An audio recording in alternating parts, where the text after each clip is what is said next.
Hello everyone, welcome to this Java programming tutorial. And in this course, we're going to learn how to do Java basically, beginner and intermediate Java. Hopefully by the end of this course, you'll have a decent working knowledge of the language and be able to expand on it in whichever direction you choose and be able to code things, games, apps, whatever you want. So let's get started. First, let's talk about what is Java. Well, of course, Java is a programming language. It's actually the most used programming language in the world. So it's extremely important in a lot of applications and a lot of things. And more importantly, Java is a compiled programming language. Now, what this means is that Java, unlike some other programming languages, is not able to be understood by the computer. So the computer cannot simply see Java code and be able to read it and run it, right? What you have to do to translate Java code into something that's readable by the computer is compile it. That's the process of translation into machine language, which the computer can read. Okay, so that means that there are two commands that you have to run when executing a Java file. The Javac command, which compiles it, and then the Java command, which runs it. So I'll just give you a quick demonstration of how to basically make a Java file and run it. So the first step is to choose any text editor, okay, and open up a new text document in any text editor. In this example, I'll just be using the most standard one there is, Notepad. So here I have some code pre-written. This is extremely simple code. It's just code that prints hello world on the terminal. Okay, so we have this code written in any text editor. Then we have to save this as save as let's say test1.java. So you have to save it as a .java file. Okay. So now we have a test1.java file. Then we go to command line, and here we go to the correct directory, and then we do the Javac command, which compiles the file, test1.java, and there it's compiled. Then we run the Java command, which runs the file, so test1. And there's no extension for this one, so you don't have .java or .class, which is the compiled file, just test1. And then prints hello world, runs the file. So this is how you make and run a Java file using any regular text editor. This is kind of a pain though, as you may have noticed, like running two separate commands to run a single Java file is kind of a pain. It would be better if there was just like a run button that you could select and then it would just run the thing. So just for this reason, there's something called an IDE. Now an IDE stands for Integrated Development Environment, and it's basically an app from which you can write Java, run Java at the click of a button, debug Java, and have a bunch of other features. So this is one example of an IDE here. This is Eclipse. It's one of the most popular Java IDEs. You are free to use Eclipse or any other IDE. There's a couple others that I know of. All of them have these features. You can code Java. It actually mentions errors to you as well. You can run it with the run button here. You can debug it. I'll get to the debugger later. So all of that is a very nice thing that comes with IDEs. So I would highly recommend using an IDE over running Java from the command line. It's just a whole lot easier, a whole lot faster, much more fun. So I'd much prefer it. But in the end, it's your choice. If you prefer to run from the command line, that's fine. Now, all of this is, of course, assuming that you've downloaded the Java development kit and the Java runtime environment, which I've given instructions for in the previous article, I think. So just go back and download that if you haven't done so. So that's how Java works. So download an IDE if you want to. Next, we're getting to Java syntax. So I'm going to get into a little bit of Java syntax and a couple basic Java methods before we get any further, because this is some important stuff that you have to know before starting Java. First, know that these two things are required for Java, and I'll get into classes later. But for now, just know that you have to have a class. So public class and then something. This one's called sandbox because I'm just using it as a sandbox right now. And this is the outermost layer, kind of. It opens up a curly brace, and everything else that you're running is going to be inside this public class. Then there's going to be public static void main, and in parentheses string args, and that's going to open up another set of curly braces. Know that this main method, this main function, whatever you want to call it, is the area where everything is run. So inside the second set of curly braces, you can write your Java code, and then when you hit the run button, all the stuff inside this main method is run. But you need these two things. You need this public class whatever and public static void main. You need these two things for any Java file.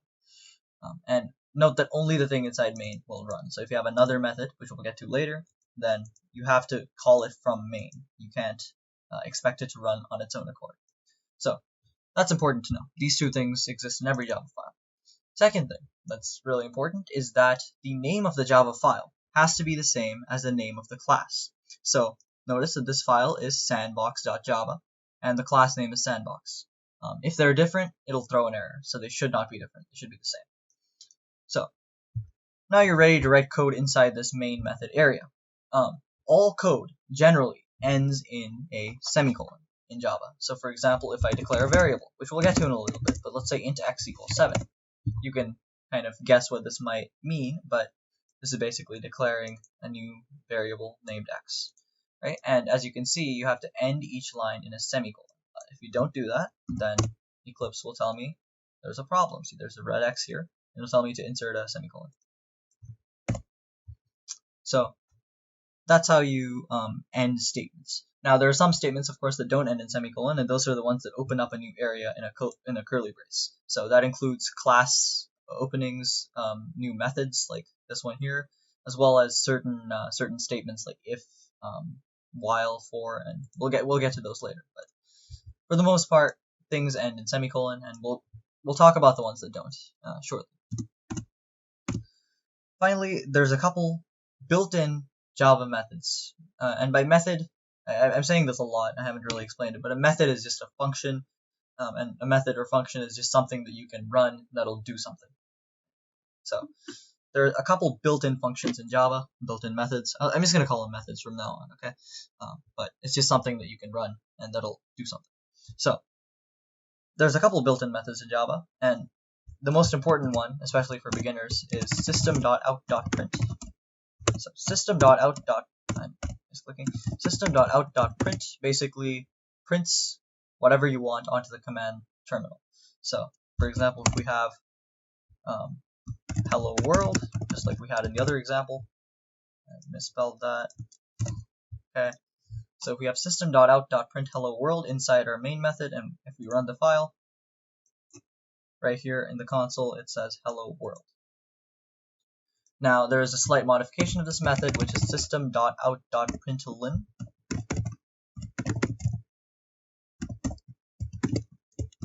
Now if I do the same thing here, hello world, hello world,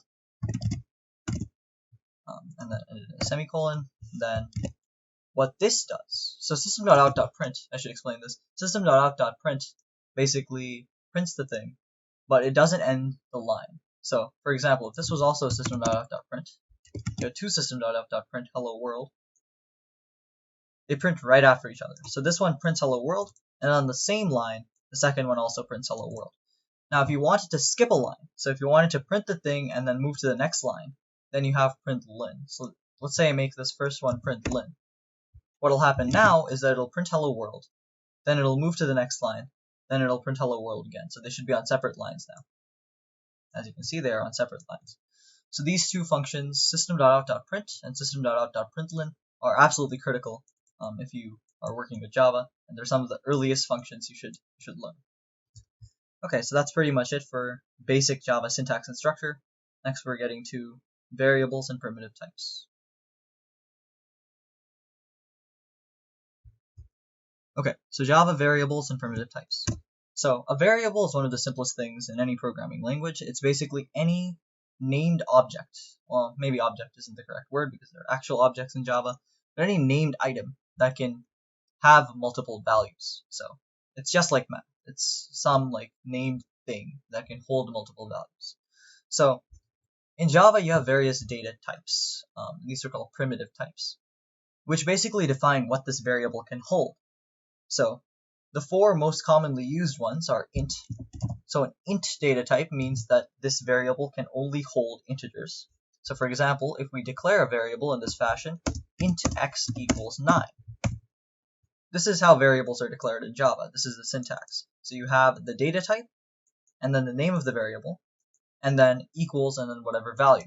Now, you can also technically just say int x, and then later declare x equals 9. This is also the same thing in effect, but generally it's just easier to just do this in one line. There are some cases where you'll need to do the other thing, but for now, this is the one you should know. So, if you do something like int x equals 9, this is basically saying that this new variable named x is being given the value of 9, and it can only be an integer. So, the int data type restricts x to only being an integer. Now, there are some other data types that are also commonly used. There's the double data type, so double y equals 8.5. So as you can probably guess, the double data type is any decimal number. So if you declare a variable as a double, then it can take any decimal value. Then we have char. A char is a character, so any single character surrounded by single quotations is a char. So for example, y would be a char. Oh, I didn't give it a variable name, so char is z equals y. It can also be equal to at. It can also be equal to upper caret, be equal to comma, whatever you want really. Any single character is a char. So let's give it g for now. Then finally, the last one that's commonly used is Boolean. And a Boolean is it's sort of like an on or off switch. It can only hold two values, true or false. So Boolean bool equals, and then let's give it false for now. Oops. Okay. So Boolean bool equals false. So right now we've given this value of false. Now, as I said, Boolean is like an on or off switch. It can only be true or false. So the only way you can change this is by making this true, and there's no other value it can take. So these are the 4 data types that are commonly used, and this is how you declare a variable. Now, there are 4 more data types that are used, but not very commonly, and you don't need to know them very well. So these 4 are short, long, byte, and float. So short, long, and byte are just various types of ints, except they have different storage capacities. So that's another thing that's interesting about some of these data types. They have storage capacities. So there's a maximum integer value and there's a minimum integer value. And you cannot go beyond these limits. An integer simply cannot store values that are beyond this. Now these limits are very big. There's something over 2 billion in both directions, minus and plus. So for most daily purposes, you're not going to need anything more than an int, because it can hold an enormous array of values. However, if you want something that stores less than an int for memory reasons or for efficiency reasons, there's also a short, which is basically just an int but with smaller storage space. There's a byte, which is an int with even smaller storage space. And there's long. If you're using really big numbers and int cannot handle it, then you can use a long, which is longer than an int and has more storage space. And then there's float, which is the same thing for double. If you want something with less storage space than double, and with less precision also than a double, then you can use float. Generally, these are not used unless it's a very specific application, so these are the 4 you need to really know. Now, finally, we have something called a string. Well, actually, before we get to strings, let's talk a little bit about how to manipulate variables. So, once you declare a variable, like so, or by doing the other thing I mentioned, which is just doing int x and then x equals 9, you can mess with variables however you want. So, to change the value of the variable, all you need to do is say like x equals 10. And it'll reassign the value of the variable using the equals assignment operator, which we'll get to in a little bit. So you can also do something like y equals 7.2. Right? And you can reassign values at will. You can also assign new variables, for example, int k equals x times 2. And this is just it multiplies x times 2, 9 times 2, 18, and assigns that value to k. So you can do all sorts of messing around with variables using the various operators that we'll get to shortly. Next, let's talk a little bit about string. Now, a string is not a primitive type, technically. However, it acts like a primitive type. So a string is basically a data type actually an object, but really it can be thought of as a data type, that is any, I guess, string of numbers, string of letters. So it's basically text. So for example, we can have string text equals hello, right? And this is a string. This text is surrounded by double quotations, and it can be any text. For example, I don't know, John Brown staged a raid on the Federal Arsenal at Harper's Ferry in 1859. So I'm just picking out some random obscure piece of history. Doesn't matter. Anything can be stored inside these block quotations, and that's what a string is. It's just text, right? So a string essentially acts like a primitive type. You can declare a variable, a string variable, in exactly the same way you declare a primitive type, string with a capital S. Make sure you do that. String, and then the name of the variable, and then the value of it. There's also a special feature of strings called concatenation, where basically if you add two strings together, the second one gets joined to the end of the first one. For example, if you have string text2 equals, so this one doesn't have a period, so let's just add. So this one can be a period. Okay, and then we have string text3 equals text1 plus text2. So in this scenario, oh, it's not text1, it's just text. Okay, so in this scenario, text3, text plus text2, what it'll do is it'll take text2 and it'll append it to the end of text1. So if we make it print, so system.out.print text3, then it should print John Brown staged a raid on the Federal Arsenal at Harper's Ferry in 1859, and then with a period at the end because it added text2. So that's string concatenation. It's a very useful feature of strings that'll come in helpful later on. Now let's talk a little bit about operators. We already got a little bit of an introduction to operators when I talked about adding and multiplying various variables, but basically there are two types of operators I'm going to introduce you to right now: the assignment operators and the arithmetic operators. So first, the arithmetic operators is, the name gives it away pretty much. It is a set of operators that you can use to multiply, add, subtract, and do other arithmetic operations to either constants or to variables. So for example, so basically the arithmetic operators are exactly what you'd expect. You have plus, you have minus, you have multiply, you have divide, and finally, it's kind of weird. It's not a commonly seen thing, in math at least, but the percentage sign. So the percentage sign is modulo operator. So a modulo, for those who aren't so familiar with it in math, is an operator that finds the remainder when it's divided by a certain amount. So for example, if you have int j equals 7% 2. What this means is the remainder when 7 is divided by 2. So 7 divided by 2 gives you 3, remainder 1. So j will be 1. And then the other operators are kind of self-explanatory: plus, minus, multiply, divide. And you can use these operators with any variable as well as with any regular number.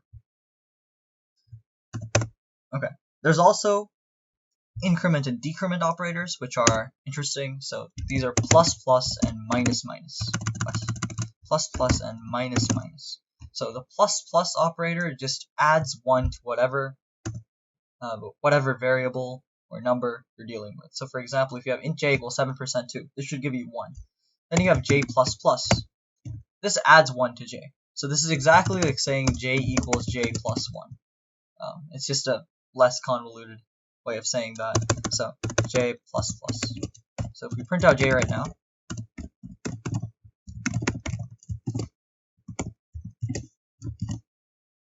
it should give us 2. And it does, because this gives us 1 and then it adds 1. In a similar fashion, if you have minus minus, it'll subtract 1 from 1 and it should give us 0, which it does. So these are increment and decrement operators, and they're very useful in for loops especially, and in loops in general, which we'll get to in a bit. So Next we have assignment operators. And assignment operators are operators that basically give a variable a new value. And the simplest, and the one you've already seen like 4 or 5 times here, is the equal to sign. So for example, you have j equals 5. In this scenario, you're not saying that j is physically equal to 5 in the math context. You're now giving j, the variable, a value of 5. So the equal sign is assigning j a value of 5, and therefore it's an assignment operator. So that's the simplest one. You can just assign values to variables using the equal to sign, assignment operator. Now, there are a few others, and these other assignment operators are the equal to sign conjoined with any of the arithmetic operators. So it's kind of confusing to think about initially, but basically, if you want to do, let's say j equals j plus 1, or j plus 3, let's say. J equals j plus 3. Java has come up with a way to express this in a more succinct way without having to do j equals j plus something, or divided by something, or multiplied by something. Okay. So instead of j equals j plus 3, all I need to do is j plus equals 3. So this operator here, plus equals, is basically conjoining the plus and the equals. So it adds 3 to j, and then makes j equal to that new amount. This exists for every arithmetic operator. So you can also have j divided equals 3. You can have j multiply equals 3. You can have j percent equals 3, actually. You can have all of these things. And they're all just versions of j plus equals 3, j divided by, so j plus equals 3 is really just j equals j plus 3. J divided equals 3 is really just j equals j divided by 3. J times equals 3 is just j equals j times 3. It's just a simpler way of expressing that type of assignment. So that's pretty much it for variables and operators. And next we'll talk about if, else if, switch, and conditional statements in Java. Okay, so now we've gotten to if, else, and switch statements in Java. And these are basically statements that allow Java to make decisions in the program, to decide what to do and to take different forks in the path. And it's one of the most important things in any programming language, because if the code can't make decisions based on various conditions, then it's not really possible to write a complicated program. So let's first talk about the if statement. The if statement is very simple. All it does is say if something is true, then do something. So it's written as follows. You have if, and then inside of parentheses you have the condition that must be met for this to be executed. So let's say x is greater than 5. So as you can see, x is right now 7. And then you open a curly brace and close it later. And within the curly braces is the area where you put the code that you have to execute if this is true. So here let's say system.out.print x is greater than 5. So what this does is it checks if x is greater than 5, and if it is, then it executes this thing inside the curly braces, which in this case is printing x is greater than 5. If we run this program, there it is, x is greater than 5, since 7 is greater than 5. That's all it is for an if statement. Now, an else if statement is a slightly more complicated if statement. In most purposes, okay, worded that badly, but in general, an else if statement is almost exactly like an if statement. So you have else if, and then your condition, so x is greater than 3, and then you have whatever needs to be executed inside the curly braces, exactly like an if statement. So x is greater than 3. The critical difference, though, between an else if and an if is an else if is basically a continuation to an if statement. So it can only be placed after an if or after another else if, and it'll only be executed if previous statements haven't been executed. So it's like a chain. So the first statement, if this is executed, then it skips the else if. But if the if is not executed, then it moves on to the else if. So you can chain as many else ifs as you want. So you can have another else if something, and then another one,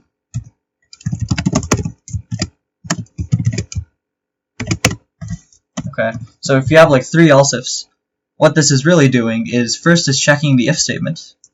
If this is true, then it executes whatever's in here and it skips all the else ifs. If the if is not true, so if this condition is not met, then the stuff inside the if statement is not executed and it moves on to the else if. And then the same thing happens again. If this is true, then it'll execute whatever's inside the else if and skip all future else if statements. If it's not true, then this is not executed and it moves on to the next else if. So it's like a ladder. You keep climbing down the ladder if the statement is not executed. And if it is executed, then all future rungs of the ladder are skipped. So that's else if. So you can chain as many else ifs as you want. You can even have 10 or 20 else ifs, one after the other. And note that only if all previous statements have not been executed will the 20th else if be executed. So that's the point of an if and else if chain. And then finally, you have the else statement. So the else statement, Okay,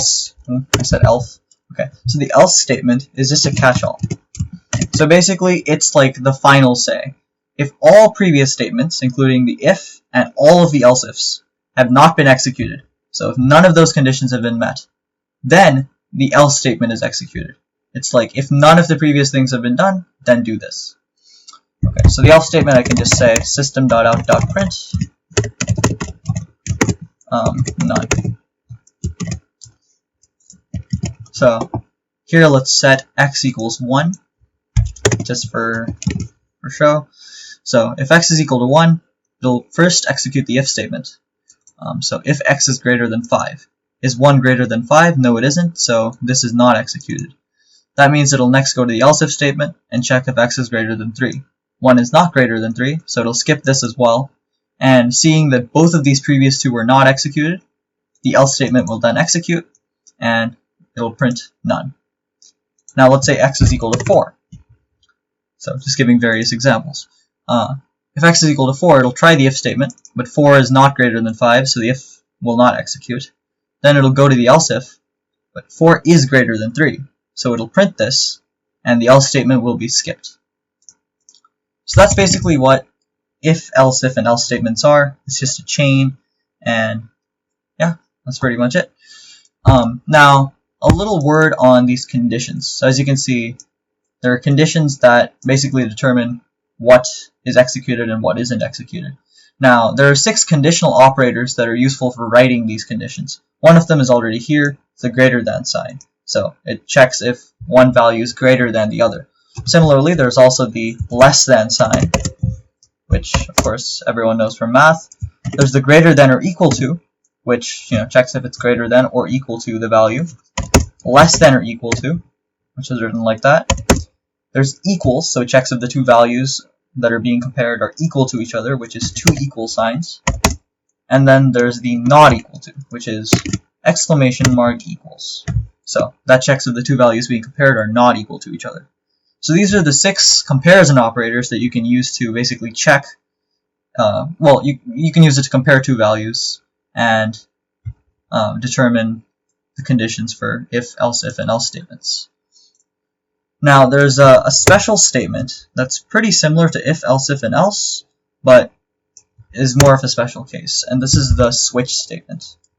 So, a switch statement works as follows. So, let me write this real quick. Case. Okay, so it's like this. And let's say system.out.print.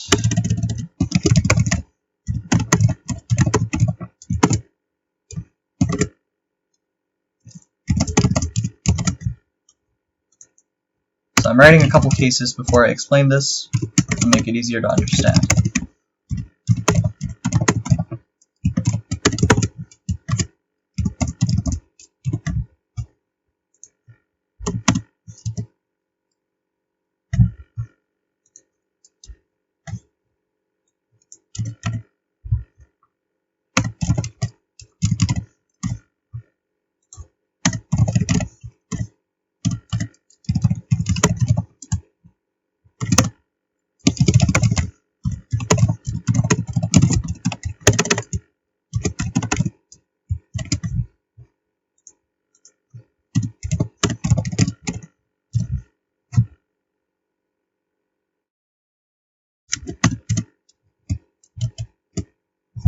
Okay, so here's an example of a switch statement.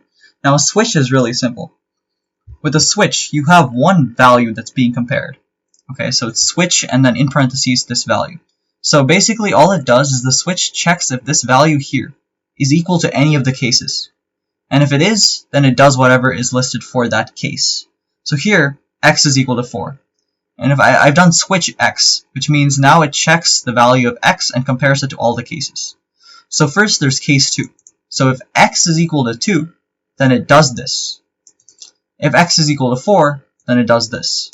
And you can have as many cases as you want. You can check if x is equal to whatever value you want, and it'll do whatever. Okay. Now at the end of each case, you should have the break statement. This breaks out of this this entire switch, so that it doesn't do any of the future statements. So it doesn't keep going.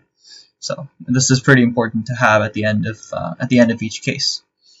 There's also the default case, which is basically like the else statement in the if else system, right? It's basically just a catch-all. If none of the previous cases have been true, then it does whatever it's in the default. So in this case here, x is equal to 4. So we're doing switch x, so it compares x to 2. X is not equal to 2, so this case is skipped. Then it compares x to 4. X is equal to 4, so it prints x is 4, and then it breaks out of the switch. That means it will not do the default because it breaks out of the switch. And yeah, that's pretty much it for a switch statement. So it's basically just a kind of specialized if-else system where you're comparing a single value to all of the values in the cases.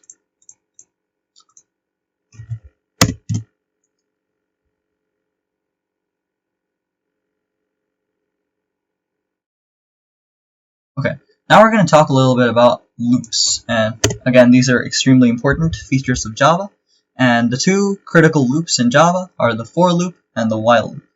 So they're both pretty simple, and they might sound difficult and scary, but they're some of the most easy to understand concepts in Java. So the for loop is written with the word for, and then you open a set of parentheses. And in the parentheses, you have three things. First, you have the variable that's being looped through. So int I, let's say, int I equals 0. Okay. Then you have a semicolon. Then you have the condition where the loop will stop.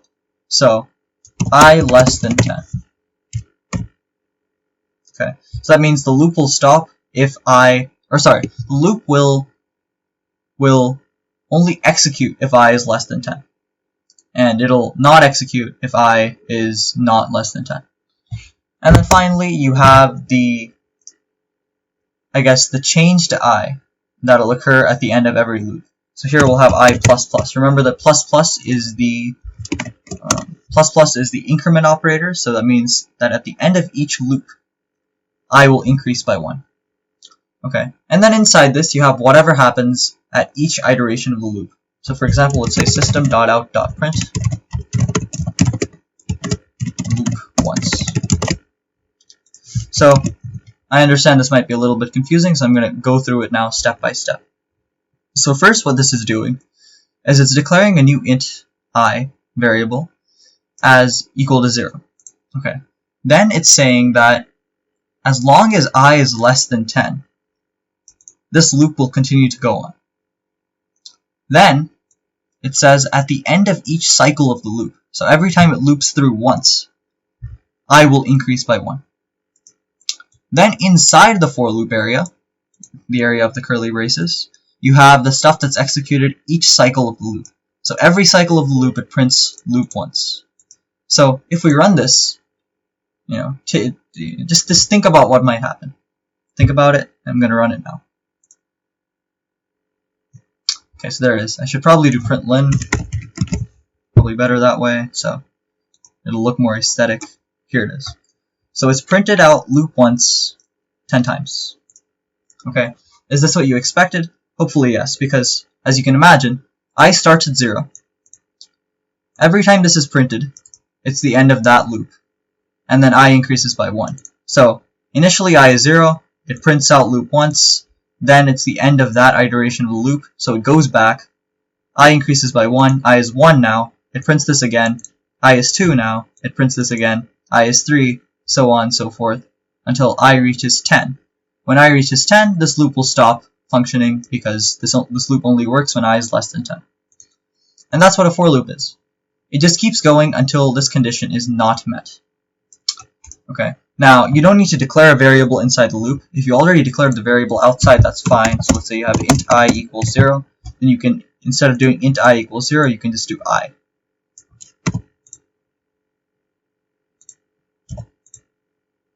Can you not do this?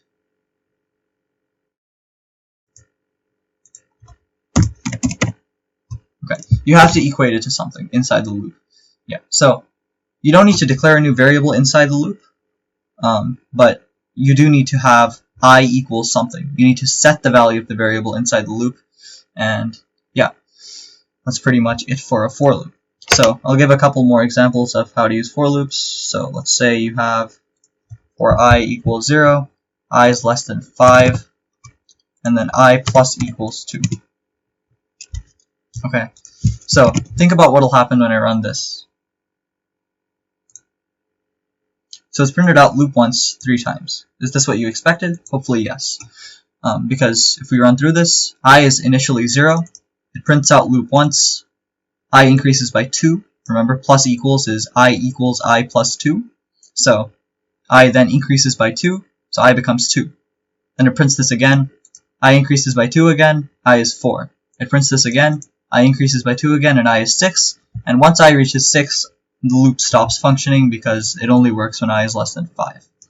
So it prints out loop once 3 times total. Okay.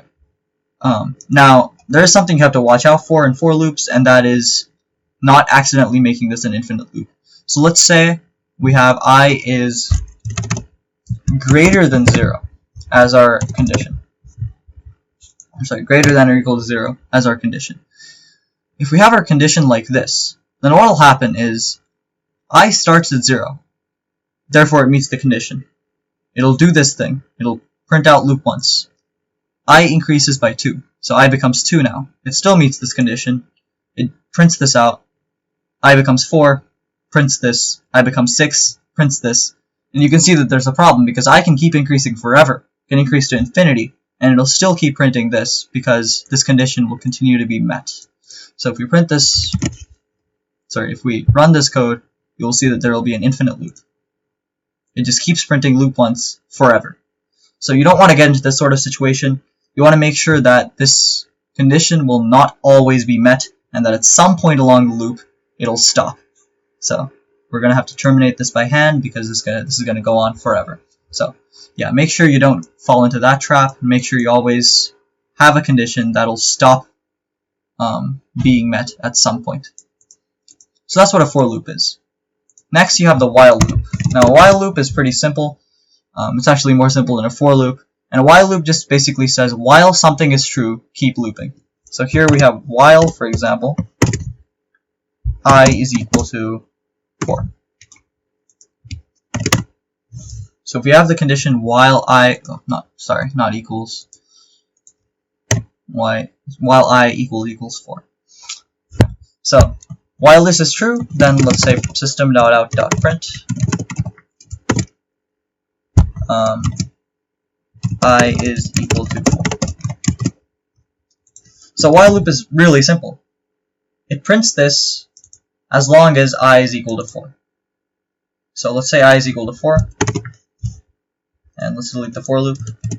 So a while loop is even more easy to screw up and turn into an infinite loop. So this right here will be an infinite loop actually, since I is equal to 4, and the while loop says while I is equal to 4, it prints I is equal to 4.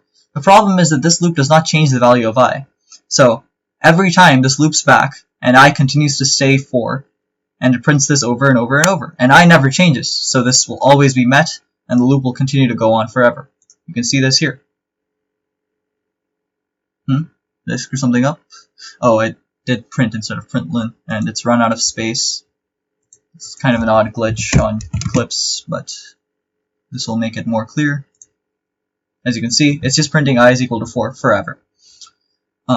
So make sure you don't fall into that trap. The while loop needs to modify the value of the variable so that the condition will eventually not be met. So let's say I minus minus. So this is the decrement operator, which means every time it loops, I will reduce itself by 1. So if we do this now, it'll only print out this thing once. I is equal to 4. Because the moment it prints this out, I gets reduced to 3, and then it no longer fulfills the condition, and the loop stops function. So those are the two loops in Java, the for loop and the while loop. Make sure you don't make them into infinite loops, and that's really it. They're pretty simple to use, and they're extremely useful in various operations.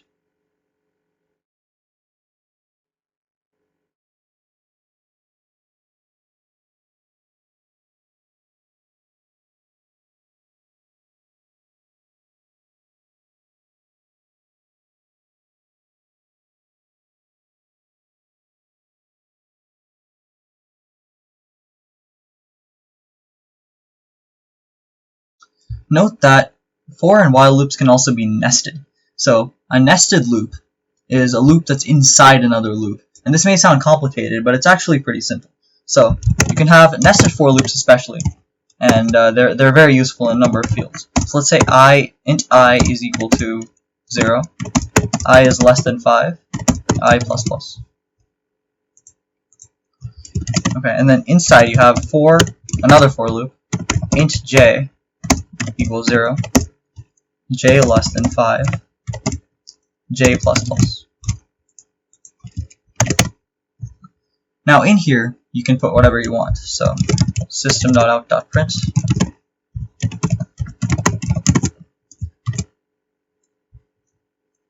loop, I don't know. Now what this does is, so let's imagine this. First, in the first for loop, I is equal to 0. Okay, so then it'll go immediately to the second for loop. J is equal to 0. So, as such, then, j will go from 0 to 1 once it prints this out. So, j will first be 0 here, it prints this, it goes to 1. It prints this again, goes to 2. Prints this again, 3. Again, 4. And again, once it prints this the 5th time, j reaches 5. When j reaches 5, this loop stops executing, right? Because j has to be less than 5.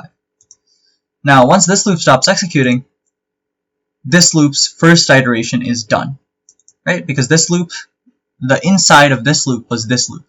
And once this loop stops, the first iteration of this loop is done. That means then I will equal 1, and it'll do j 0 to 5 again. Once that finishes, I will equal 2, it'll do j 0 to 5 again. So by the time you finish these two loops, it'll loop through I equals 0, j equals 0, 1, 2, 3, 4, then I equals 1, 0, 1, 2, 3, 4, 2, 0, 1, 2, 3, 4, 3, 0, 1, 2, 3, 4, 4, 0, 1, 2, 3, 4. It'll go through every combination of I and j between 0 and 4. So there will be 25 total combinations. So this is a great way to basically loop through two variables at the same time and get all possible combinations. And it's useful in many places. So this is what a nested loop is. So if we run this code, it should print this out a lot. I'm not going to count this, but this should be 25 times. Okay. So that's what a nested loop is. Now, that's pretty much it for while loops and for loops. And next we're going to get into object-oriented programming, classes, and objects in Java.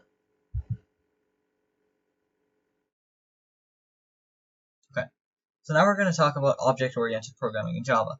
But before I do that, I'm going to go on a quick tangent to talk about static methods that you can use to beautify your code with your main method. So if you're coding in the main method, and let's say you have a piece of code that's repetitive, and you need to perform it multiple times, and you don't want to keep copy-pasting it, this is a good time to use a static method to basically simplify the code and allow you to basically just use the method and call it repeatedly instead of, having to copy-paste the code back and forth. So let's say you have int x equals 2, int y equals 5. Okay, and let's say you wanted a method that would add the two numbers together, divide them. So add the two numbers together, and then divide them by 2. and then return the result, right? So you could have int z equals x plus y, and then that's surrounded by parentheses over 2. And that could be your thing. But let's say you want to do this 5 times and get 5 different variables. Copy pasting this 5 times is a bit of a pain. So instead, what you could do is you could create a new method, and it's going to be a static method. All the methods within this class that has the main method are going to be static. And that's because this class cannot be instantiated into a object, which we'll get to in a little bit. So if we create a new static method, it's going to be like this. So this is the way we create methods in Java. First, you have the keyword for whether it's public, private, or protected, which is basically level of visibility. If you want other people to be able to freely access this method, it's going to be public. If you want only subclasses, which in this case doesn't exist because there aren't going to be subclasses of this class, then it's protected. And then if you want no other class to be able to access this method, then it's going to be private. So for now, we just keep this in public, because public is generally fine. And then the second word is going to be static here. Now, some methods within object classes are not going to be static, and so in that case, static just doesn't exist. There's nothing to replace it. It's just not there. And then finally, you have the return type. So this method should be returning a certain type of object. Now, if it's returning an int, so after all the calculations done, if it's giving back an integer, then you put int. If it's giving back a char, then you put a char. If it's giving back a string, then you put a string. And if it's giving back nothing, if it's just changing something and it's not giving you back any value, then you put void. So in this case, we are getting back an integer. We want it to take x plus y divided by 2 and give you back that value. So we'll put public static int. Something. Okay, this got deleted. But yeah, public static int. And then finally, you have the name of the method. So let's say we have adding function. Okay. And then inside parentheses that come after that, you have basically the values that you're going to be sending into this method. So you have the values that you're going to be sending into this method, and these are values that the method is then going to use. So all of these values need to be stated with the data type. So in this case, you want to give it x and y, and you want it to return x plus y over 2. Therefore, you're giving it 2 ints. You're giving it one int here and another int. So therefore, you put int, and then let's say a int b.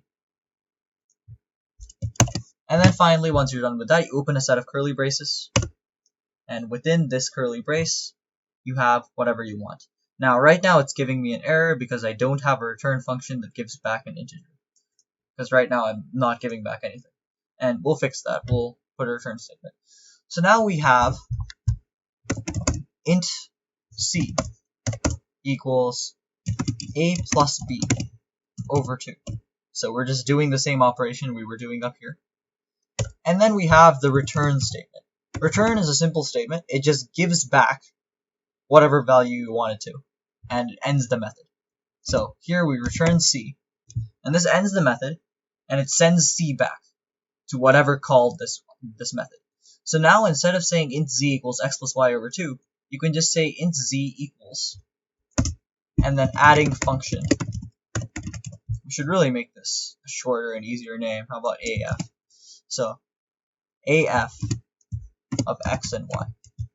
So you're calling this function, you're passing in x and y as a and b. It's doing all of this, and it's returning c. And basically int z is then equal to c, which is the value that this is returning. Right? And if you want to do that 5 times, then you can do that 5 times. You can say int zz equals, and then af xy. And this is so much easier than than copy pasting all of that stuff. So it's basically a way you can simplify how much you need to code and simplify much repeated tasks. So That's also an introduction on how to write methods. So it's just the public, private, or protected, and then static or not, and then return type, and then name of the method, and then things you're passing into the method, and then open curly brace, and then inside the curly braces you have whatever the method does, and if you're giving back something, then you have a return statement. That's how to write methods. So now let's get into object-oriented programming. So object-oriented programming is one of the most critical features of Java, and you really need to know it if you want to know the language well. So basically, an object in Java is very similar to an object in the real world. It has an attribute, and it has it has attributes, and it has methods. So an attribute for an object in the real world as well as in Java is some intrinsic feature of the object. Meanwhile, methods are things that the object can do. So an example of this is a car. A car has certain intrinsic features, such as its size and its color. Meanwhile, it also has certain things it can do, has certain capabilities, and those are its methods, such as driving forward, reversing, parking, so on. Right? And so we can turn this into a class. And what is a class? Well, objects need a blueprint. So you can't just say, here's a car object. You need a way to make this object. And that's where classes come in. So a class is an object blueprint. Once you make a class, you can produce an infinite number of objects from that class. So before you make any objects, you have to make a class defining how to make the object, and then you can make as many objects as you want of that type. So if you're going to make a new class, it's generally going to be in a separate Java file from the one that you're running the main method from. So in the main method, all you have is, in the class with the main method, all you have is the main method itself and other static methods like the one I just showed you, which can help in the main method. That's all you have in here.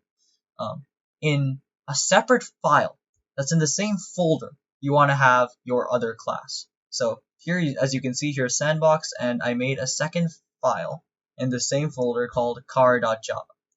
And this is where I'm going to create my car class. So as you can see, you started off with public class car. Now, it's an interesting thing, but you have to remember it. The name of the class has to be the same as the name of the file. So as you can see, this is car and car.java. And if it's different, Java will throw an error. Usually IDE will do this for you, and it'll definitely tell you if you're getting this wrong. But if you're not using an IDE, this can be annoying. Make sure you pay close attention to this. Okay, so we've made our class, car. Next, we want to define our attributes. So the various features of car. For now, let's have a couple things. First, let's have color. Let's have size, maybe small, medium, or large. And let's have its location on a grid. Let's just make a little grid, and let's say the location is going to be in X and Y coordinates on the grid. Okay. So the way you define attributes for an object is going to be as follows. First, you have the keyword public, private, or protected. Generally stick with public, and then the data type. So public int, or maybe public string color. So it's the name of the variable. And then you can either define it right away. The problem with defining it right away is that every object created with this class is then going to have that same value for color or for whatever attribute you're defining. So it's better to just leave it like so. Just say that this variable exists, public string color, and later we'll give it a value. So we'll also add public string size. We'll have public int x, which is x value on the grid, and then public int y. Excellent. Next we get to the constructor. Now, generally when you create an object in Java, you're going to immediately pass in certain things. So when you create an object, you're going to give it certain values that help the object basically get started and give it certain basic features, right? So the constructor is what takes these values from the user and creates a new object that uses these values, basically. So it's the way to create a new object. So a constructor is always going to be as follows. You have public, and then you have just the name of the class. So public car. So this is always going to be the constructor. And then you immediately have parentheses, and in the parentheses you have whatever variables you want the user to pass in when they're creating the car.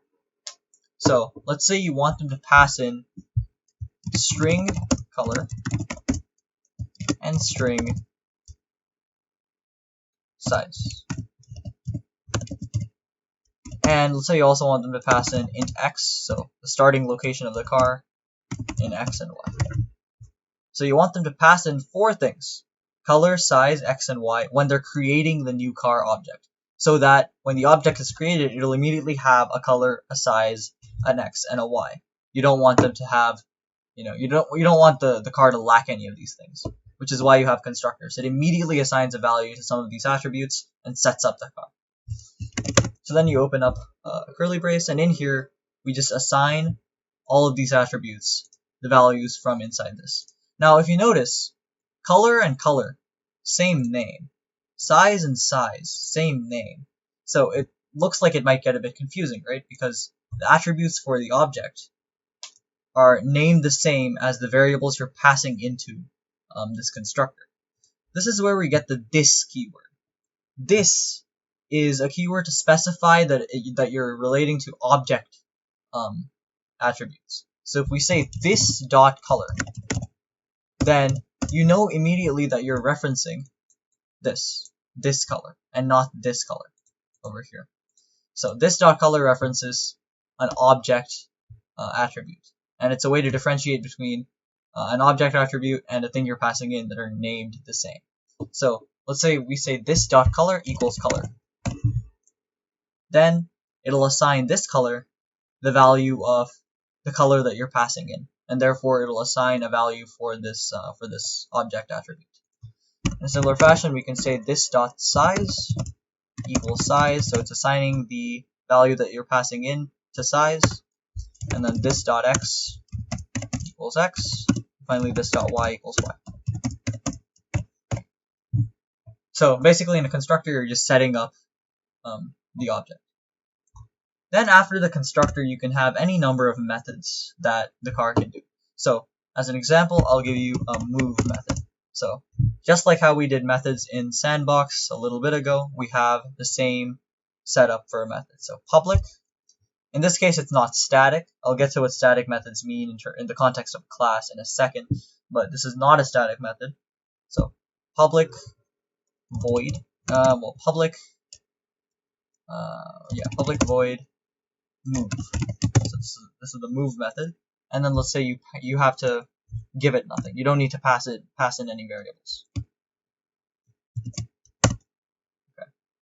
And this method just says x plus equals 5, y plus equals 5. So x increases by 5, y increases by 5. That's all this method does. Okay. And then we can also have another method that gets the value of x or y. So this is another thing that's pretty common in class design, and that is making some of these attributes private. So people do this sometimes to protect the values of the attributes. So you can make all of these private and then have getter methods. So basically methods that simply return the values of these things. It seems like a roundabout thing to do. Instead of just getting the value of this, you make this private and you have a method that gives you this, but it's good for security of the class. So for example, you can have private string color. So this attribute can no longer be accessed from outside this class. And then you can have a public method. So public string get color.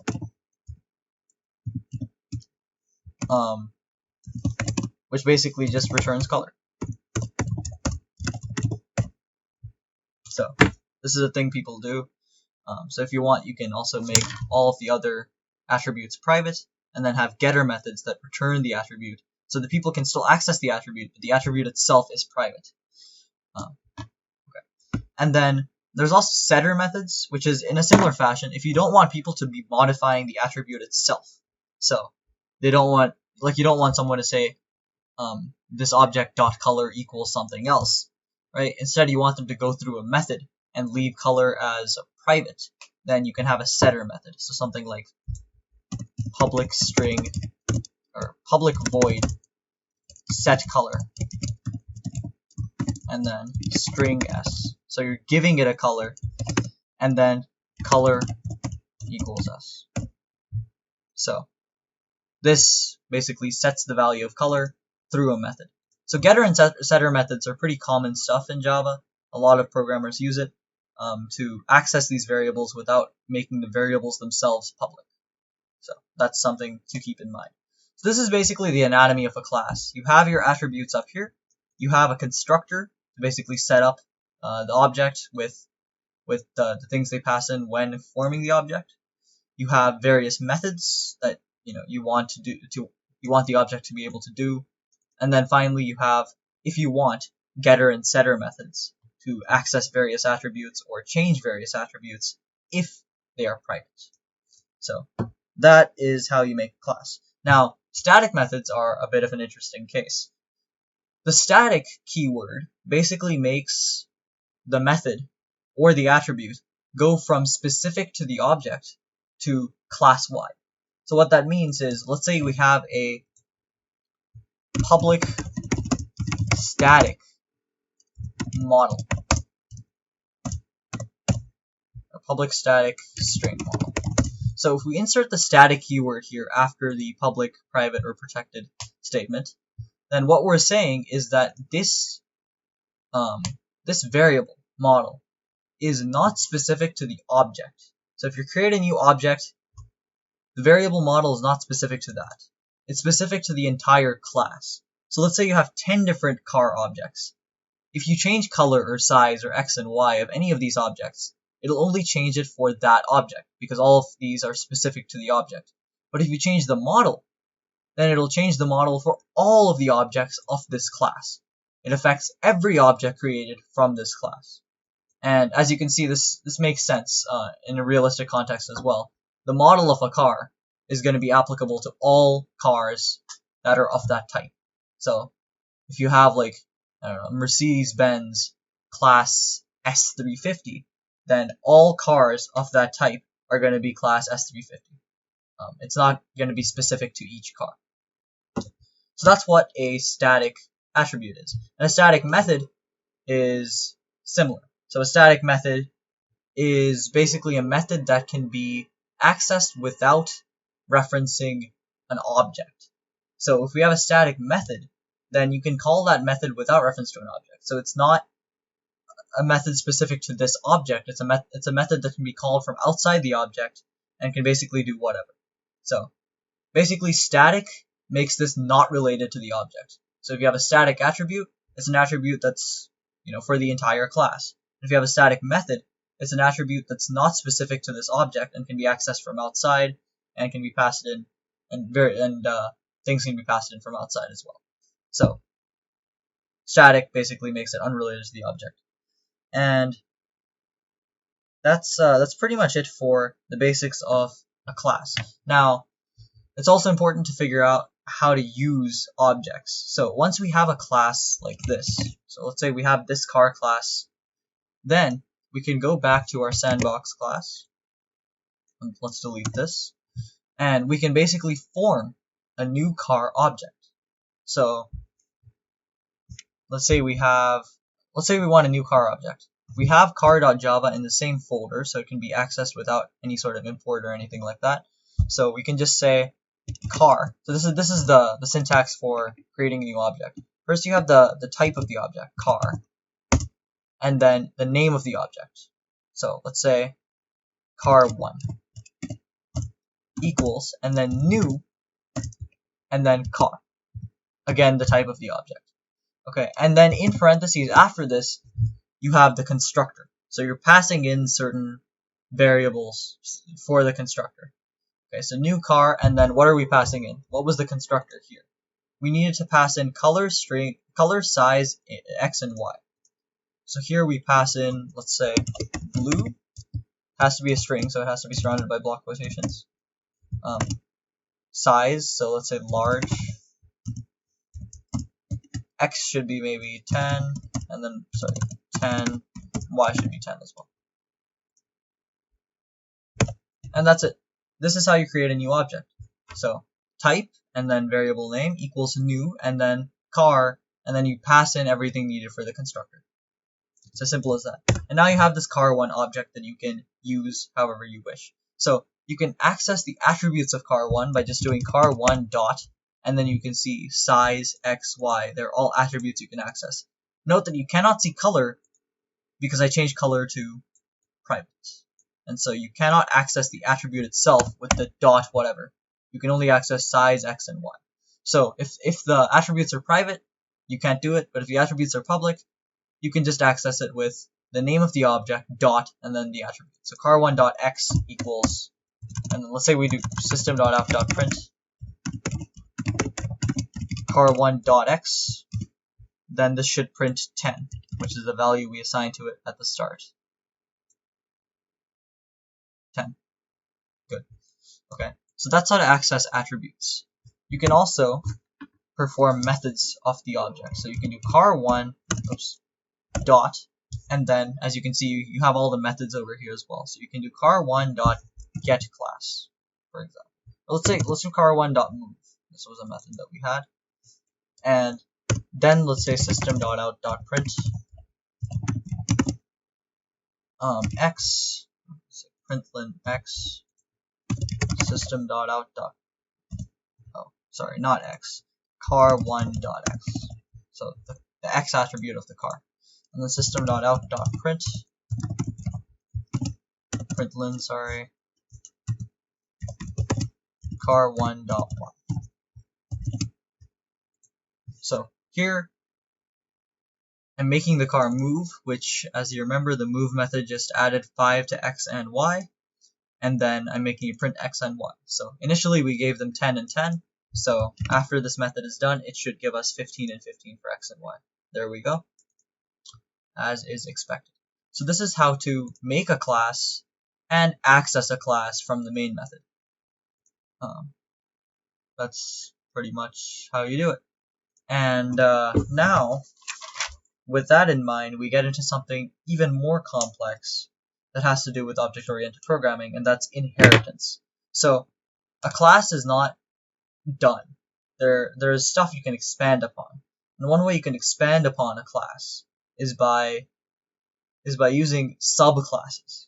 So you can have a class that is basically the parent of another class, or a class that's the child of another class. You can also have an interface that basically sets up how classes are going to be made, and we're going to be talking about that next. Okay, so next we're going to talk about inheritance in Java. So inheritance is pretty simple.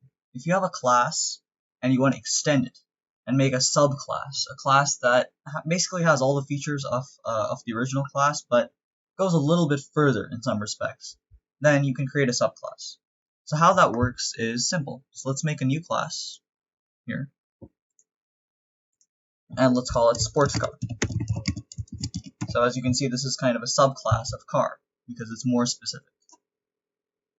So if we have public class sports car, all we need to do to make it a subclass of car is to use the extends keyword. So extends car. And why is it giving me an error? Yeah, I still have to make the constructor. Okay, so this is how you define a subclass of another class. So what does this mean?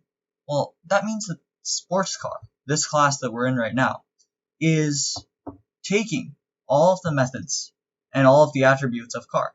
So the car class and x, y, color, and size, as well as the move, get color, and set color methods, are all now a part of sports car just by default, since it's a subclass of car. So with this, you can add more attributes that are specific to sports car, you can add more methods that are specific to sports car, or you can overload some of these methods, as in you can change some of these methods that are part of car to better fit sports car. But just by defining a subclass, you're automatically bringing in all the attributes and methods of the superclass. So next we get to the constructor. The constructor needs to also construct the superclass. It's pretty simple, right? So if we have public sports car,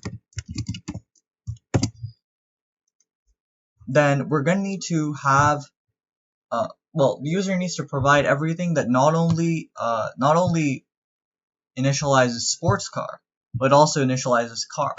So what does car need? What does the car constructor need? It needs color, size, x, and y. And you know that sports car is a subclass of car. And the sports car constructor needs to also construct the car, because sports car is just a type of car in the end, right? So you need all of those things imported into sports car as well. So you need int x, int y. What else was there? Color and size. String color, string size.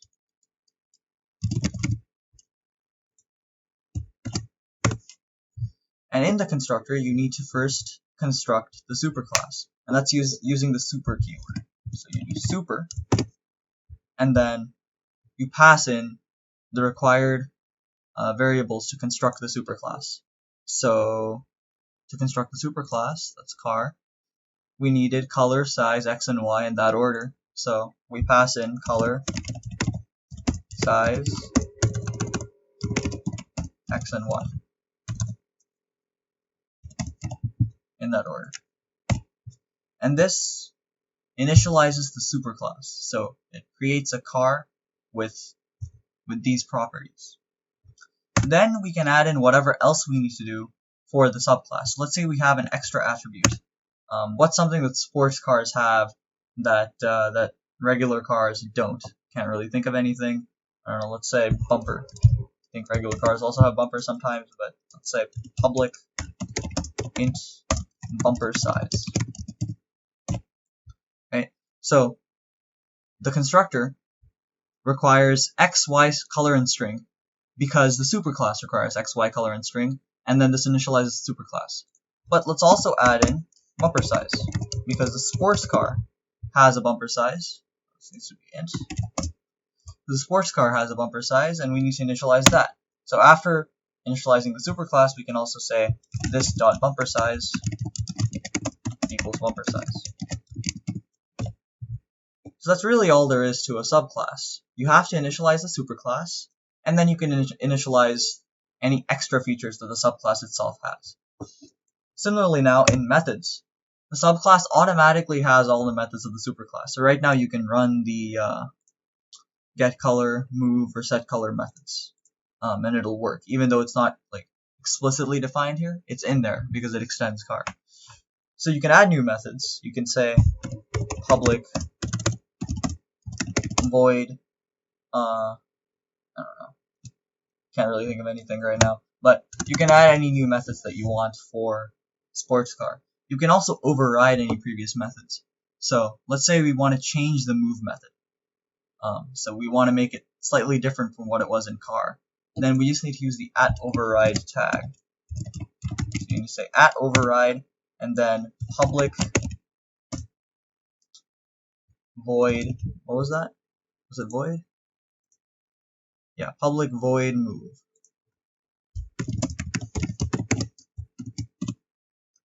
And then in that you say, let's say x plus equals 10. Since it's a sports car, it's moving faster than a regular car.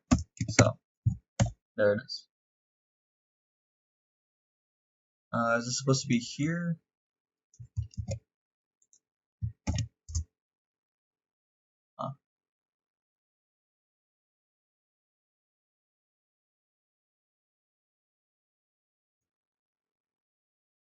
Something's wrong here.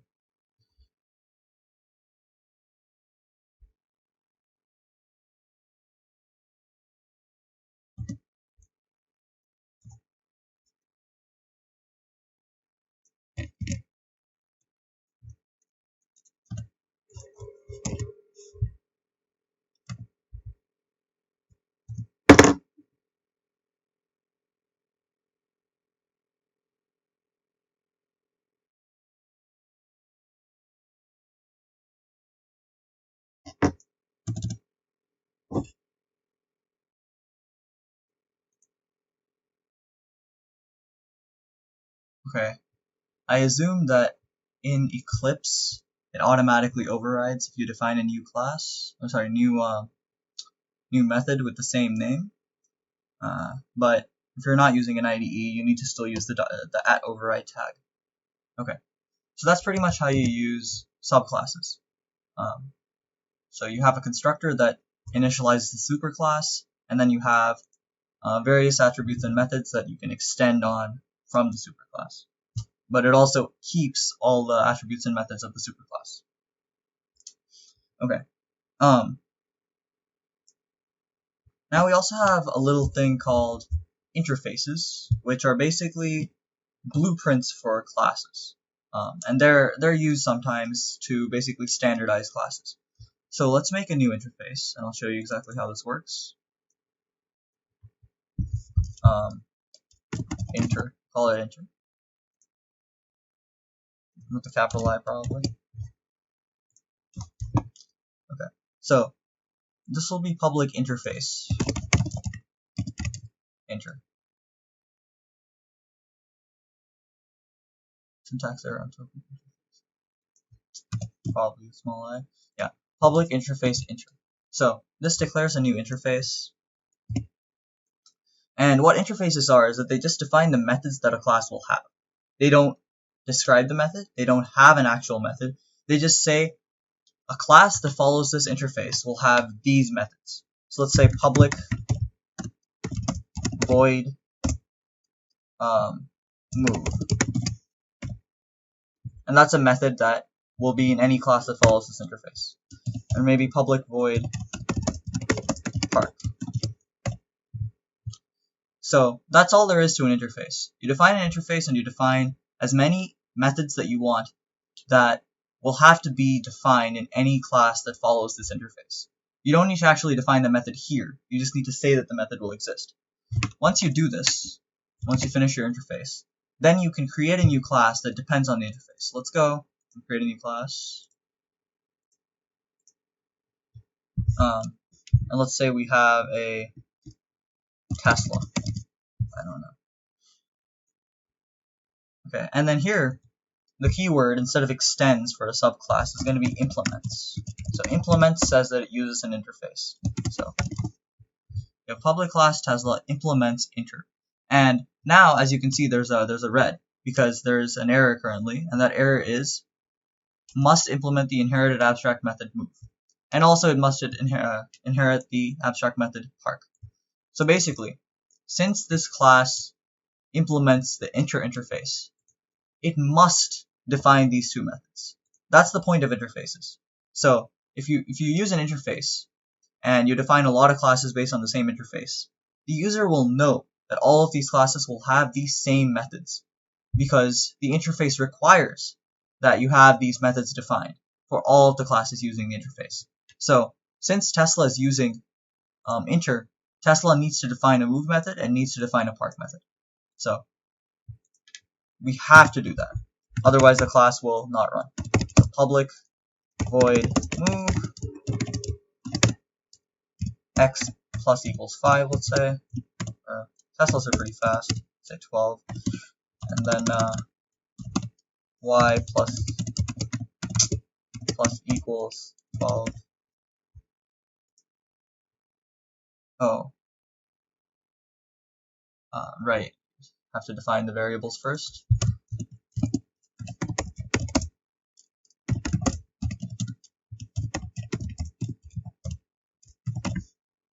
And you also need a constructor, of course, so public Tesla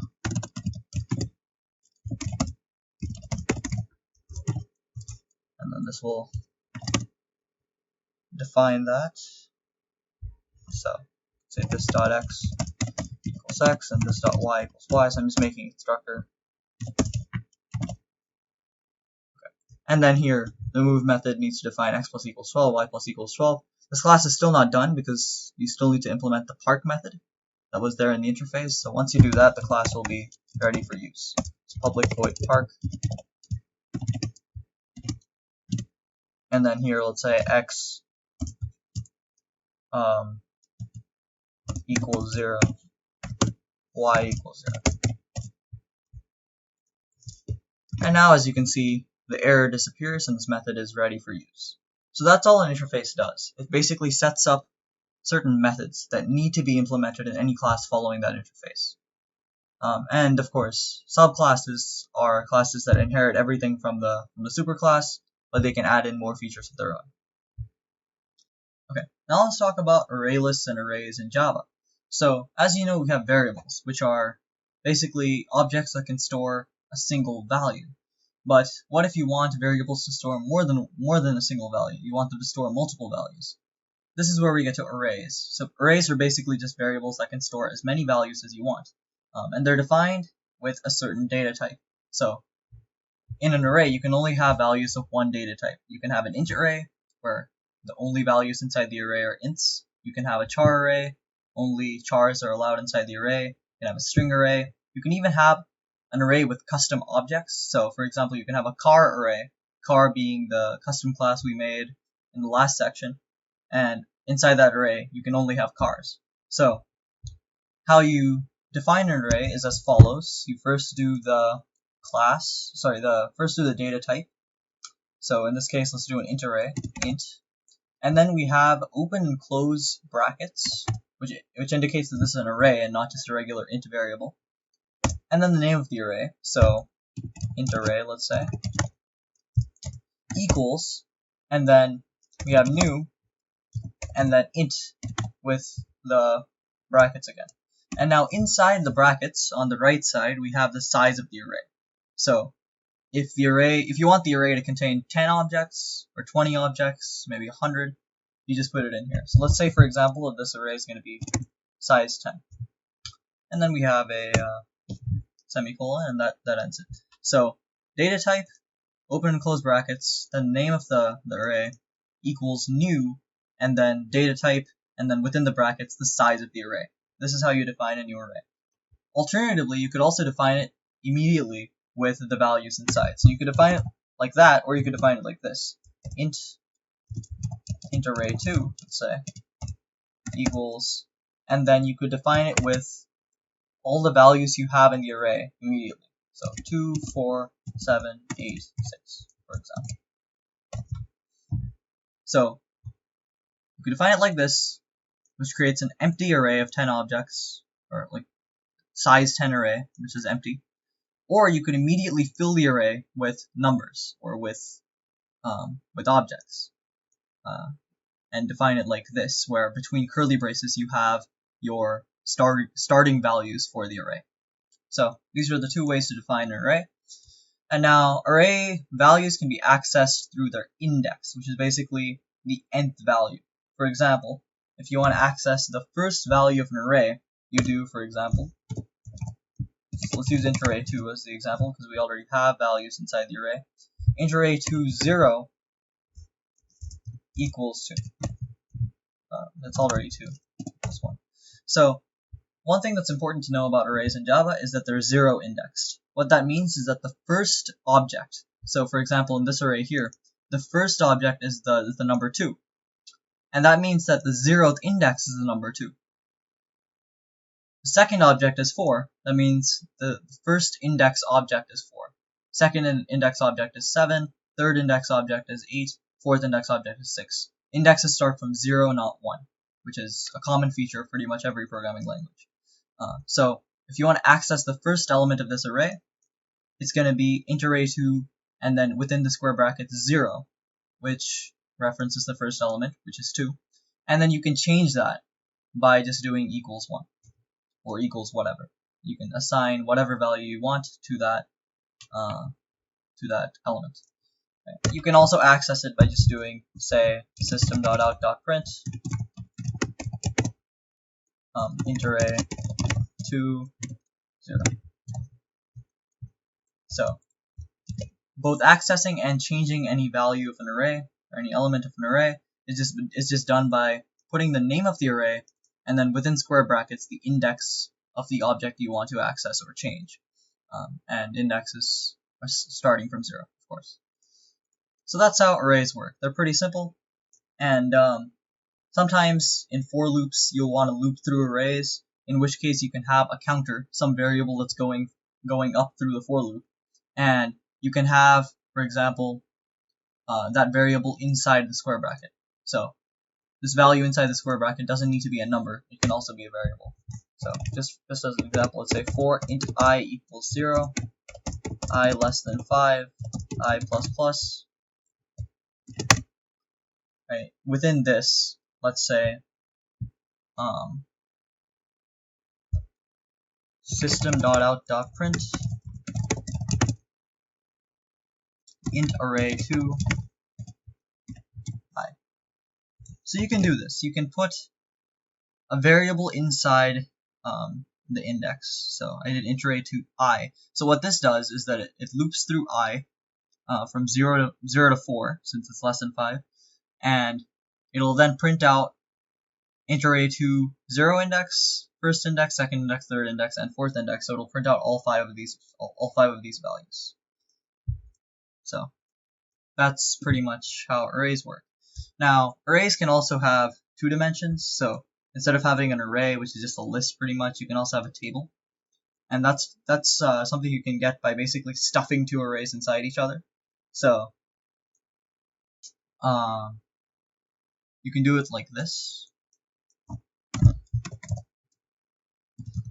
So you do 2 sets of brackets to show that it's a 2-dimensional array, and then 2D array.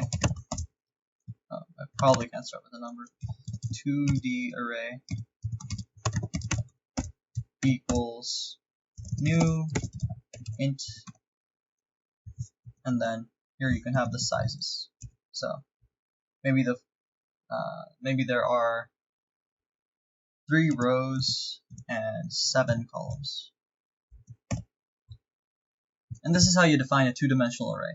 Instead of having 1 set of square brackets, you have 2, and then here you define 2 sets of dimensions pretty much for the array. And the first set of dimensions is the number of rows, so that means basically the height of the array.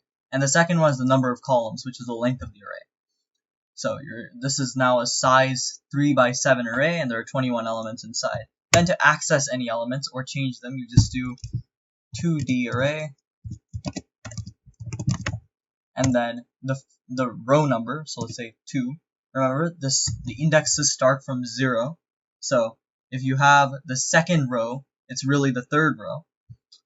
And then, let's say for column number, we have 4, so it's really the 5th column, equals 7, let's say. So then we're changing the value of the third row, 5th column element of this array to 7. So that's how you access and change values in a 2-dimensional array. So that's all there is to arrays, really. It's just a way to store a lot of values. You can loop through them in for loops. You can access any of their values and change them. And that's pretty much it. Now, there's a slightly better array in Java, which has more features, and that's called an array list, which is just essentially an array, but you have a bit more methods and stuff you can do to it. So an array list is defined like this. So array list, and then the type goes here within a pair of like less than and greater than signs, or like left and right carets. That's where the type goes. So you have to declare integer or string or character or whatever, and it has to be in its full form with a capital letter. So array list integer a list equals new array list integer, and then construct it. Now array list does need to be imported. It's not in the standard Java library, so you need to import it. With most IDEs, you can just hover over it and it'll import it for you. So as you can see here, I'm hovering over, and it's not doing it. Okay, so I'm hovering over the red mark, and it says import arraylist java.util, and it imports it, and that's good. So that's how you define an arraylist, and then the type, which it's not like int or char, it's integer, character, double, whatever, with a capital letter, and then the name equals new arraylist, and then the type, and then open and close parentheses. It creates a new arraylist object. And then the arraylist object, the good part about an arraylist compared to an array is that it's infinitely sized. So you can add as many objects to an arraylist as you want, compared to an array where once you define it for a certain size, like once you say it's size 10, it cannot be expanded or contracted past that point. There's no expanding the array. It's set at the start. But with an array list, you can do, for example, alist.add and then 5. And what this does is it just adds 5 to the array. So now the first element is 5. If we do this again, it'll add our new value as the second element, so on and so forth. There's a bunch of other methods too. So you can access this by seeing this. All of these are various methods you have in Arraylists. So alist.add, alist.clone, alist.contains, get, index of, so on and so forth. Now, the ones you should know are definitely add, which adds a value to the array, get, which is basically the equivalent of the of this for an array. So this is the way to access any value in an array. Similarly, the way to access any value in a array list is to do alist.get and then the index. So index 0, and then if we print this,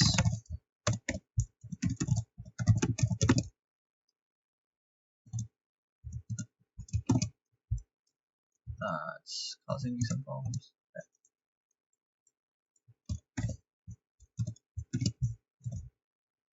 If we print this, then it'll print out the first element of this list. This is also 0 index, just like an array.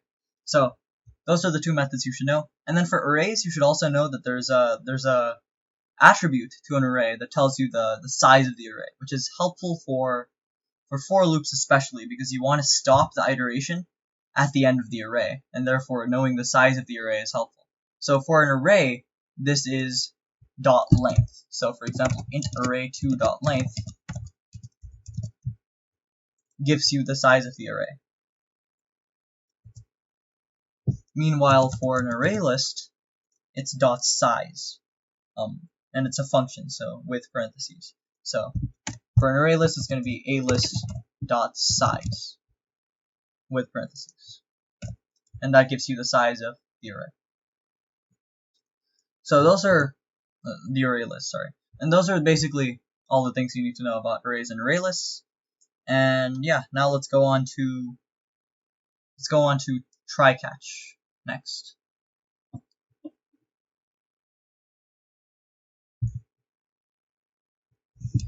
Next, we're going to deal with try catch in Java. So try catch is basically a way to deal with errors and deal with exceptions in Java. So if you've done a little bit of Java programming, which I assume you have at this point since you've gotten to this stage, then you know that sometimes Java will give you exceptions, which is basically when Java gives you an error because something's gone wrong. And to handle these exceptions, you need to use try catch. So as you might have noticed, exceptions immediately stop the code. If you get an exception in the code, it immediately stops running and it just gives you an error. Now, if you wanted to be able to continue running after an exception and to just dismiss the error or do something based on the error, then you need to use the try catch feature. So try catch is basically as follows. First, you have try and immediately open a parentheses, or sorry, a curly brace. Okay. So within the try, you have whatever you want to try. So let's say, for example, system.out.print hello. Then after the try, so whatever code you have in try, that's fine. And then after you finish with the try, you have catch. And then you open a pair of parentheses, and within this pair of parentheses, you tell it what to catch. Now, you may have noticed there's a lot of different types of errors in Java. There's actually a whole list of them. Some of the most common are like array index out of bounds exception and various other exceptions that are out there. You can get a whole lot of different exceptions. So if you're having problems with any specific exception, you can put that exception in here. If you don't know what error you're having, or if you're just worried there might be an error somewhere and you just want to skip it, then you could just put exception, which then just catches every exception. So either you could put in a specific exception here that you're having a problem with, or you could put in exception, which just catches all of them. And then you put in the name of the exception. So exception or E. I like to just use E, exception, or exception, or exception exe, whatever. You can name your exception whatever you want. So catch and then exception whatever. Then you open up another pair of curly braces, and then within here you put in what this code will do if there is an exception. So in this case, let's say system.out.print.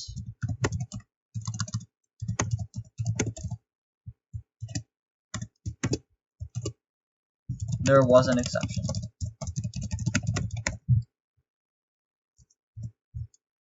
So let's delete this. So here, as you can see, it'll first try this. If this works, catch gets skipped. If there's an exception here, then it goes to catch. It checks if the exception is one of the exceptions listed here. So, is it this? If it is, then it does whatever is in the catch block. So, for example, let's say I put in a specific exception here. Array index out of bounds exception.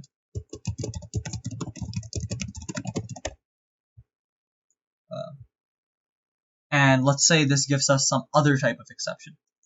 So it'll try this. This will give some other exception.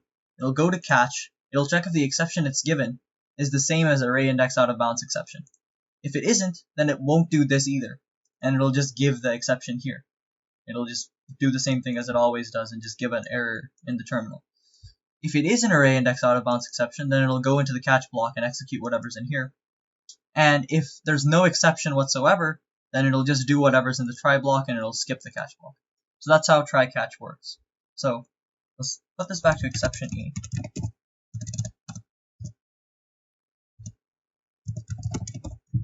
Which, if you remember, exception just catches all of them. And here, if we run the code, it's obviously just going to print hello, because this is not going to give an error.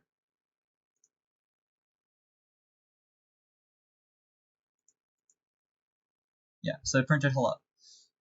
Now let's say we wanted to print this without quotation marks. Let's just say we remove the quotation mark here. This will give us an exception because this is wrong. There's no variable called hello. So it'll give an error, and then that error should be caught, and then it should print there was an exception. Okay. Maybe it won't do that.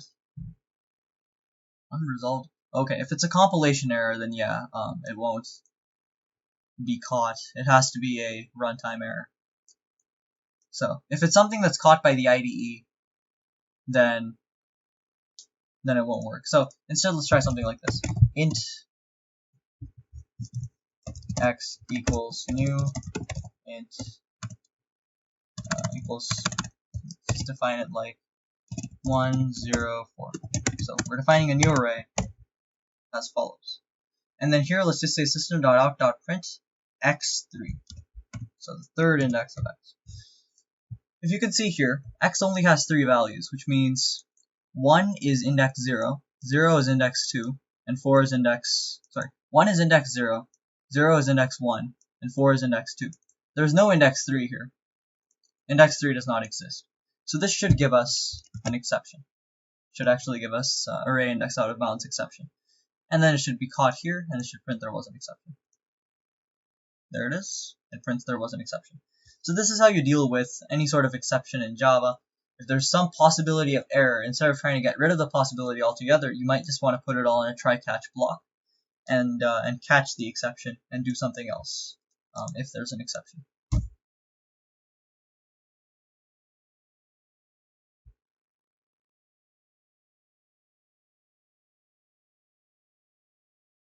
Now let's move on to recursion in Java. Recursion is a very simple concept. It just does the same thing over and over again. And it's just the concept of calling the method that you're currently in from the same method. And if that sounds a little bit confusing, I will explain. Let's make a new method here. Let's say public static int roll, and then we'll pass in an int a. And basically what it'll do is it'll do system.out.print a, or .println, and it'll do a minus minus. So it'll reduce a by 1 every time it does this method. Okay, and then it'll return a.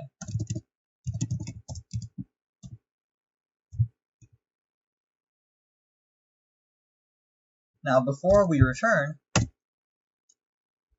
let's say if a less than or equal to 0, then return a. Otherwise, roll.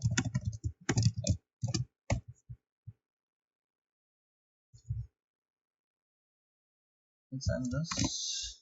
Okay.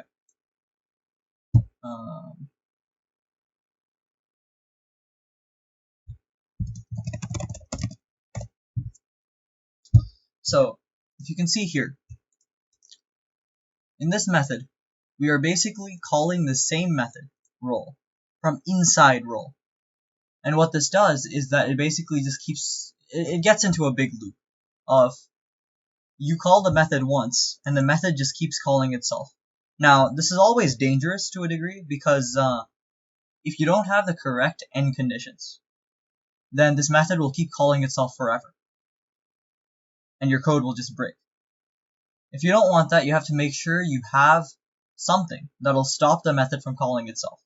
Which is why here I have an if statement. If a is less than or equal to 0, return a. Else, roll. So what that means is that a keeps on reducing every time you run this method. Now, if you pass in some value of a, let's say you pass in 10, after one roll through of this, it'll be 9, then it'll become 8, then it'll become 7. When it reaches 0, it'll stop rolling through this, and it'll return a. So it'll stop the recursion. So you always have to make sure there's some condition that stops the recursion at a certain point. So recursion can be useful if you want to just keep doing the same thing a lot of times, and sometimes it can't be accomplished using a for loop or a while loop. But remember, it's always dangerous, and you have to make sure you don't get into an infinite loop. So if we run this code, let's say we delete this and we print and we do roll 10. So system.out.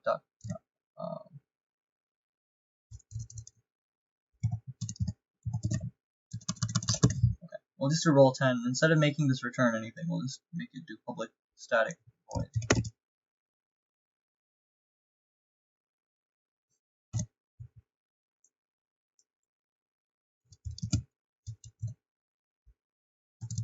Here, instead of returning it, we'll just print it.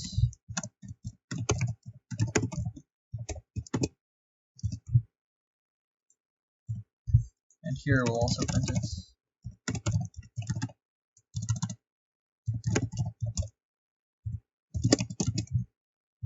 Okay, so it's good to take a look at what this is doing before we run it. So first we're calling this function with a value of 10 for a. It's going to print 10. Then it's going to reduce it by 1. Well, we should not have it print at the start. So it'll reduce by 1 and it'll become 9. If a is less than or equal to 0, it'll do this. But 9 is not less than or equal to 0, so it'll go on to the else. It'll print 9. It'll do this again. It'll become 8. Do this again. 7. Again. 6. So the value of a will keep reducing all the way until a hits 0, at which point it'll just print 0, and the recursion will stop happening. So let's test this. As you can see, it printed out 987654321, and it stopped there because we have this condition that makes it stop doing the recursion at a equals 0. And that's how you do recursion. You have to make sure there is a stopping condition for the recursion. You have to make sure you don't get into an infinite loop. And if that's met, then recursion is an extremely useful and powerful tool for repeating the same thing over and over again a certain number of times, or until something is done, if you can't get it with a loop. Now let's move on to the libraries, the extra libraries that it would be useful to know for Java. Now we're going to talk about some libraries in Java that are useful to know and that can really help you when doing your projects. And two of them that are probably the most important to know are the scanner and math libraries. And we'll also talk a little bit about the file reader, file writer, buffered reader, and Javafx libraries, which are slightly more complicated and won't be fully explained here, but we'll talk about it a little bit. So first, the scanner library.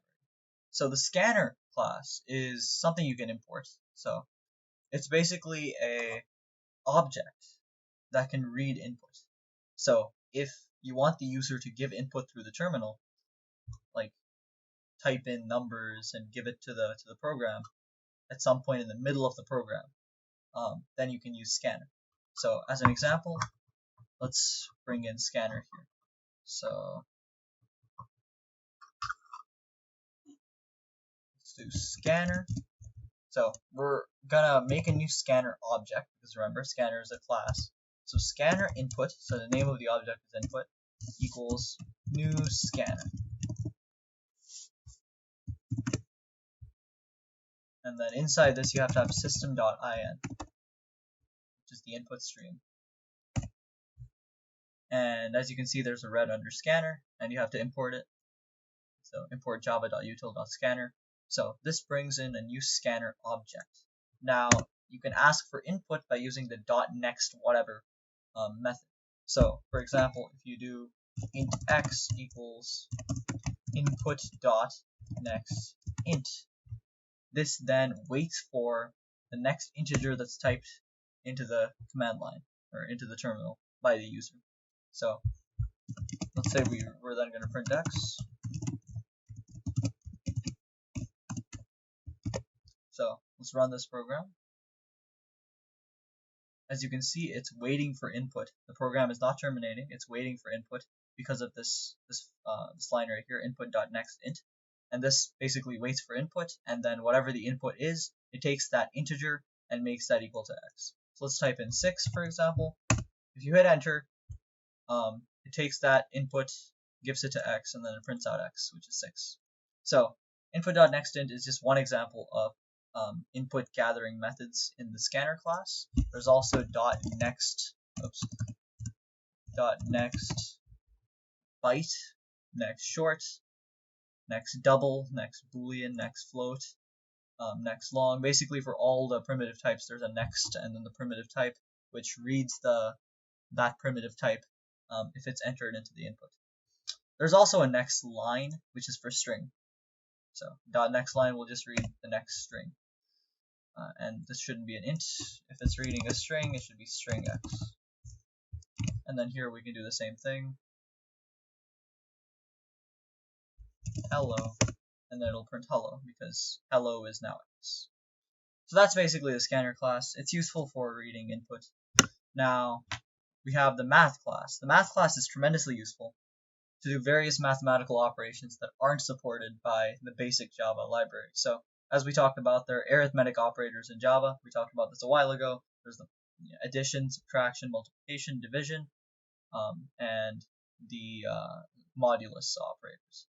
Now, these are nice, but sometimes you're going to need something more. This is where you get the math class in Java.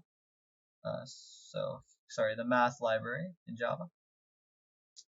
So, there are a lot of classes here that are useful. Math.abs gives you the absolute value of the absolute value of the number, and you can use that for ints, floats, doubles, or longs. There's cosine and sine, tangent, all the trigonometric functions. There's floor and ceiling, which are sometimes helpful. There's also exponents, so there's get exponent. There's log, so logarithms. There's minimum and maximum of various numbers. There's math.pow, which is super useful, which exponentiates one number to the power of something else. There's math.random, which is probably one of the most useful functions in the math class, which returns a random number between 0 and 1. And this can be used to find a random number between any two values. So let's say you want to find a random number between 0 and 30. Just multiply math.random times 30, and you'll get something between 0 times 30, which is 0, and 1 times 30, which is 30. Okay, and then if you want something between like 10 and 40, let's say, then do math.random times 30 plus 10. So minimum 10, maximum 40. So with combinations of multiplication and addition, you can basically get a random number between any two values. So this is tremendously useful. Oops. There's math.round, which rounds, which is nice. Square root gives you the square root, and then radian degree converters, all of that. So a lot of really nice mathematical functions are in here that are tremendously useful. There's also some fields. Yeah, there's some variables that are in this class that are useful, and that's math.e and math.pi, which gives you a very long, pretty good approximation of e and pi, it's better than using 3.14 or whatever, 2.7, whatever. So yeah, so you should use these fields for e and pi. So overall, math class is tremendously useful. If you want to do any of these things, you should use it. And for that, you just need to do import java.util.math or something like that. Let's check real quick. So if we want to do like math.pow 2, 3, right? This raises 2 to the power of 3.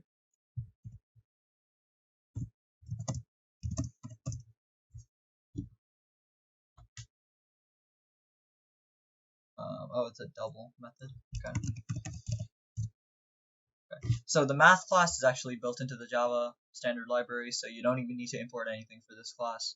You can just use any of the math methods. It's very nice. So those are the two classes that are very useful. There's also the file reader, file writer, and buffered reader classes. I'm not going to go over these in detail, but they are online. The Java, the Oracle page has explanations of the classes and methods for pretty much all the Java libraries, and file reader, file writer, and buffered reader are tremendously useful, and these help you read and write from files, especially text files. So it can help you read CSVs and large quantities of data if you're doing data science stuff with Java. And basically, it's far more effective than entering things in line by line with Scanner. So if you have more than a couple lines of data, you're going to want to use file reader or buffered reader to read straight from a file, and file writer to write into a file. There's also Javafx, which is tremendously useful, and it's basically a way to add GUI to Java. So make windows, buttons, make apps, stuff like that. So to turn Java from stuff you just do on the terminal to stuff you can actually make into a product and possibly sell or use. That's the usefulness of JavaFX. JavaFX is complicated. I'm not going to go into it in this video. I'm just telling you that it exists and it's useful. So if you want to learn more, look it up online. There's a lot of guides. And with that, that's pretty much it for this Java course. Hope you learned a lot. I hope you have a decent understanding of the Java programming language now, and hope you can apply it to whatever you want to use it for, whichever projects you want to apply Java to. Good luck.